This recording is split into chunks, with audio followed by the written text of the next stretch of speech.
အဲ့ဒီကြောက်တုံးတွေကတားမှန်ကြောက်တုံးတွေမဟုတ်ဘူး ဟုတ်ကဲ့ ရွှေပါဝေမှုနှုန်းအလွန်အမင်းမြင့်မားနေတဲ့တတူကျော်အပိုင်းအစ high grade vein float တွေဖြစ်နေတာကိုတွေ့လိုက်ရတာပါပဲ 1 မိနစ်လောက်ရပ်ပါအောင်ရှင် float ဆိုတာကိုနည်းနည်းရှင်းပြပေးပါအောင် ပြီးတော့အလွန်အမင်းမင်းမားတယ်ဆိုတာဘယ်လောက်ထိမြင့်တာလဲ ဂင်းကနန်းနဲ့ပြောလို့ရမလား ကောင်းတယ်မိခင်ပါခင်ဗျ flute ဆိုတာကသူ့ရဲ့မူလနေရာရှိတဲ့ကြောက်တောင်ကြီးသွန်းကိုတတူကျော်ကြီးရနေကွာကြပြီးရေတိုက်စားလို့ဖြစ်မြေဆွဲအားကြောက်ဖြစ်အောက်ဘက်ကနေရာရွေ့လာတဲ့ကြောက်ပဲတစ်ခုကိုဆိုလိုတာပါ သူ့ရဲ့မိခင်ကြောက်တုံးကနေကွက်ထွက်လာတာပေါ့ အရေးကြီးတာကအဲ့ဒီကြောက်ပဲကသူ့ရဲ့မိခင်စက်တူကျော်ဘလောက်ကျွယ်ဝတယ်လဲဆိုတာကိုတတ်တည်ပြနေတာပဲကင်္ဂနန်းနဲ့ပြောရင်တော့အဲ့ဒီကြောက်ပဲတဲ့ထဲကရွှေပါဝေမှုနှုန်းက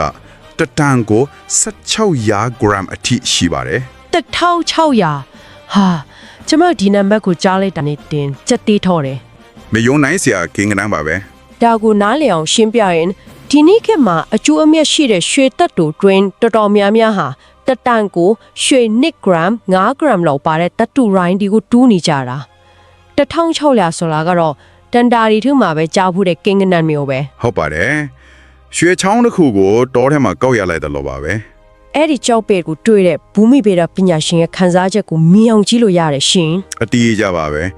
အဲ့ဒီအချိန်မှာတော့စကန်တစ်ခုလုံးအုံထွားမှာတေးကြတယ်ဒါပေမဲ့စိတ်လှုပ်ရှားမှုတွေပြီးရင်တော့လက်တွေ့ကြတဲ့မေးခွန်းကြီးတစ်ခုထွက်လာပြီ